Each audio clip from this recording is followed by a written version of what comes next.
नमस्कार, मी दीपक पळसुले. 7/12च्या बातम्यांमध्ये आपल्या सगळ्यांचं स्वागत. दुष्काळी भाग अशी मराठवाड्याची ओळख गेल्या कित्येक वर्षांपासून आहे. यंदाही इथली परिस्थिती काही वेगळी नाही. सुरुवातीला झालेल्या पावसामुळे शेतकऱ्यांनी मोठ्या प्रमाणात पेरणी केली, पण नंतर पावसानं पाठ फिरवली आणि पुन्हा तीच स्थिती उभी राहिली.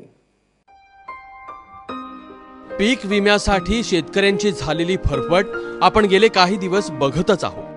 ही फरफट होण्यामागे ढासळलेल्या सरकारी धोरणासोबतच आणखी एक कारण आहे, ते म्हणजे पावसानं मारलेल्या दडीचं.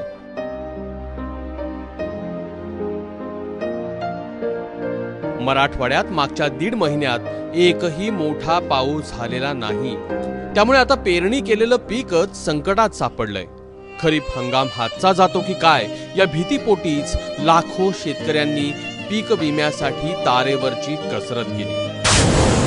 हे पिकाचे करपून चालले. हे आता पाऊस पडा नाही गेला म्हणून आम्ही बँकेमध्ये गेलो पीक विमा भरण्यासाठी. पीक विम्यासाठी तर तिथं बँकेत खूप गर्दी होती. कमी वेळ होता पीक विमा भरण्यासाठी. पिकं वाया जाणार या भीतीने आम्ही पीक विमा भरायला गेलो, पण बँकेमध्ये सुद्धा पीक विमा स्वीकारण्यास म्हणजे बँकवाले तयार नव्हते सुरुवातीला. काय कापूस 23 बॅग लावल्या होता, बाजरी 1-2-3 बॅग येता, पुन्हा एक सोयाबीन आहे 4-5 बॅगी, आणि तीळ आहे, तूर आहे, मूग आहे.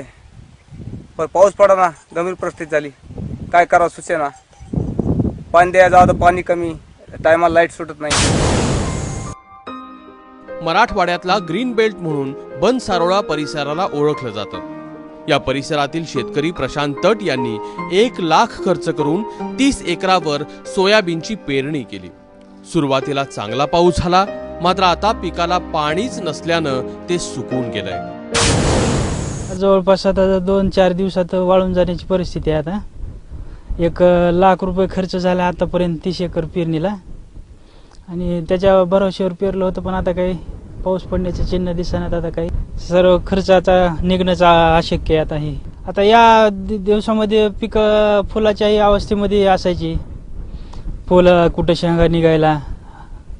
तर आता पाऊस नसल्यामुळे इथंच आकडून बसलेली आहेत पिकं. आता काही आता एवढा खर्च केलाय काय, आता मोडून टाकावं लागणार आहे सगळं. मग सलग 4 वर्ष दुष्काळात काढल्यानंतर हंगामाच्या सुरुवातीला झालेल्या पावसानं सगळ्यांच्याच आशा उंचावल्या होत्या. बीड, लातूर, उस्मानाबाद आणि जालना जिल्ह्यात तर पेरणीच्या सरासरीपेक्षा जास्त क्षेत्रावर पेरणी झाली. सोयाबीन आणि कापूस हे मराठवाड्याचं प्रमुख पीक. यावर्षी 15,59,000 हेक्टरवर कपाशी तर 16,48,000 हेक्टरवर सोयाबीनची पेरणी करण्यात आली आहे. पिकाला ज्या वेळेस त्याला आता गरज आहे की पिकाला म्हणजे त्याच्या वाढीसाठी ज्या वेळेस पाणी असायला पाहिजे होतं, पाऊस असायला पाहिजे होता, आता पस्तोर पाऊस पडलेला नाही आणि पिकं एकदम जायच्या मार्गावरती आहेत सध्याच्याला. तर एक 7 ते 8 दिवस पिकं तग धरू शकतं असं तुम्ही तर बघताच आहात की आता ह्याचे, कारण आता याला वाढीला लागणारे आहेत. ही आता वाढीला लागायला लागली तर पाणी नसल्यामुळं ह्याची वाढ खुंटणार आणि ते काही दिवसानं 7-8 दिवसानंतर ते मरून म्हणजे निष्क्रिय होणार. ते जिल्ह्यानुसार पेरणीचं क्षेत्र आणि 1 ऑगस्टपर्यंत झालेल्या पावसाची टक्केवारी आपण पाहूयात.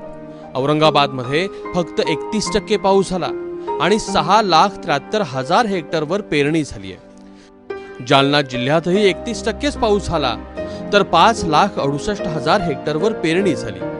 परभणीमध्ये 24% पाऊस झालाय आणि 4,52,000 हेक्टर क्षेत्रावर पेरणी झाली. हिंगोली जिल्ह्यातही 31% पावसाची नोंद झाली तर 3,33,000 हेक्टरवर पेरणी झाली आहे. नांदेडमध्ये फक्त 28% पाऊस झालाय तर 7,76,000 हेक्टरवर पेरणी झाली आहे. बीड जिल्ह्यात 34% पाऊस झाला असून 7,53,000 हेक्टरवर पेरणी झाली आहे. लातूरमध्ये पावसाचं प्रमाण 35% आहे तर 6,19,000 हेक्टरवर पेरणी झाली आहे. उस्मानाबाद जिल्ह्यातलं पावसाचं प्रमाण हे 36% आहे आणि 4,96,000 हेक्टरवर पेरणी झाली. तर बिकटच आहे जरा परिस्थिती. पाऊसच नाही तर काय करणार आहे. कोणी बी आलं तरी पाऊस पाहिजे, पावसाची गरज आहे. पण पाऊस नसल्यामुळे पाणी आहे इकून तिकून तर त्याला लाईट नाही. लाईट नाही तर इकून तिकून शेतात पाणी, पाऊस नसल्यामुळे पाणी बी कमी आहे बोरचं. तरी 2 साऱ्याने आपलं कसं जितकं भिजन तितकं भिजवायचं. जर जोमात पावसाचा महागायला 8 दिवसात 15 दिवसात तर ह्याच्यापेक्षा अजून डबल इलीची कापसं वाढली असती. पण आज हे कापसाचं पोषण असं आहे हे गळाल्याच्या नंतर पुन्हा काय नुसतं झाड दिसेल हिरवं, पण माल दिसणार नाही. 8 आज नुकसान झाली. राहिले अजून जर 4 दिवस नाही पाऊस झाला तर राहिले काहीच नाही. खरं नाही. तसं पाण्याचं दुर्भिक्ष्य मराठवाड्याला काही नवीन नाही.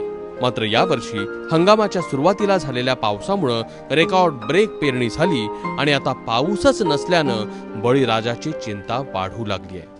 आणखी आठवडाभर पाऊस पडला नाही तर ही स्थिती आणखी गंभीर होण्याची शक्यता आहे.